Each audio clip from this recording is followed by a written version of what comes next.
Good day, guys. Welcome back to this channel. So, if you are new and you've not subscribed, make sure you click on that subscribe button, like and share. So, today, what we have is GBPJPY. We want to say this price will be moving for the next day.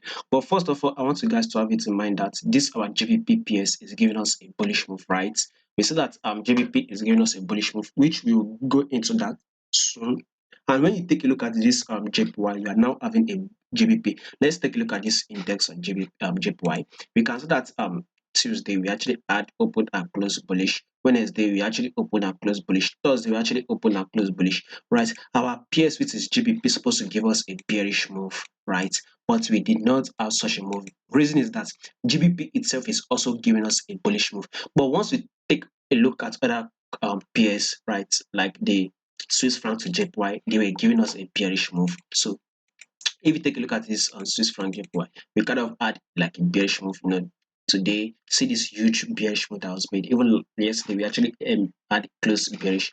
If you take a look at this card on JPY, see the bearish move today. Yesterday, too, we actually hold the bearish. But for GBP JPY, we kind of had like a little bit of a bearish move. Can you see it? Little bit of a bearish move, but yesterday we actually opened and closed bullish. So when you take a look at JPY PS, GBP JPY is the only PS that stands out. Reason is that GBP itself is giving us a bullish move, right? So I mean, there's no doubt that CAD to JPY, CAD is falling, right? So this is one of the reasons why CAD kind of give us huge drop against our JPY, because JPY give us a bullish move, of course, and we are having a bearish move on CAD. Of course, we expect to see a drop. And when you take a look at other PSC, you will see that they are dropping against our GBP to JPY, except GBPJPY is kind of like different. But once you take a look at this movement, I think this movement is kind of difficult to predict. But we all know that as at now, a correction is happening, like a pullback or retracement. So to be able to see if this retracement is over, we'd want to add our Fibonacci retracement to that. At least it will guide us. It is not 100% correct, but at least it is within the range of 70%, which is going to help us a lot. So we want to start this movement from here. We can take a look at this week here. We saw that this price has dropped to a level 23.6, right? Then it came to a level of 38.2. So what now do you expect? Now that price has got to a level of 38.2, we expect a bullish move to be made. This is why we're having this huge candlestick wick here. So price needs to push up further. It still needs to go up more. So since we'll be having a bullish move the next day on GBP, right? On GBPPS. So we should be expecting a bullish move the next day. We should see on the 25th, GBP to JPY should actually open and close bullish, which I still think will actually happen. And when you take a look at this 10-period moving average, you all know the rules of trading this moving average. Once the price is above the moving average, it is a buy, but if it is below it, it is a sell. So we clearly can see for here, price has been above the moving average, which we actually went long about we bought.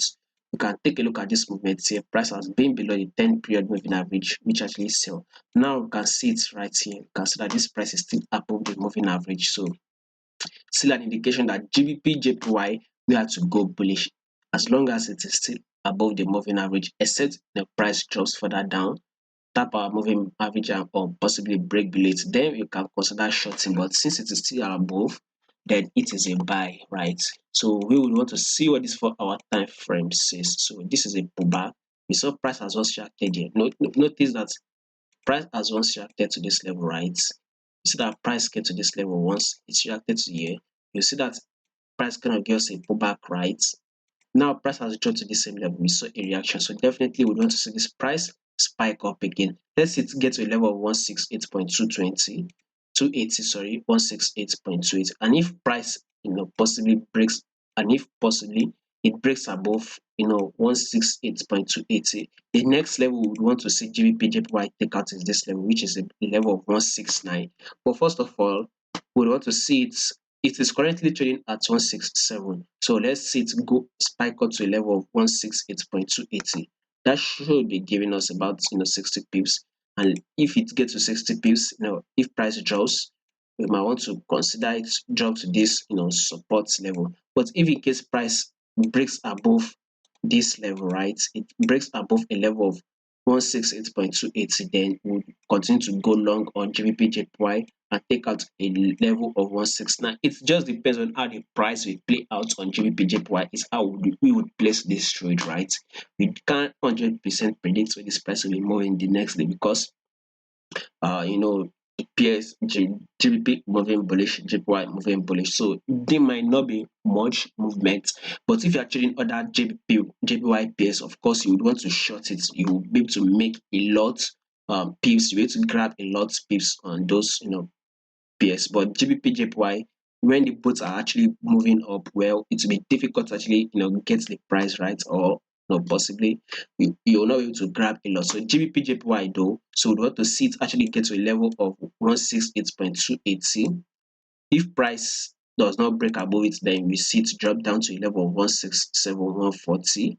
Again, we see it drop to this down level. But if in case price breaks a level of 168.280, then we actually see it go up to this level of 169 on GBP JPY.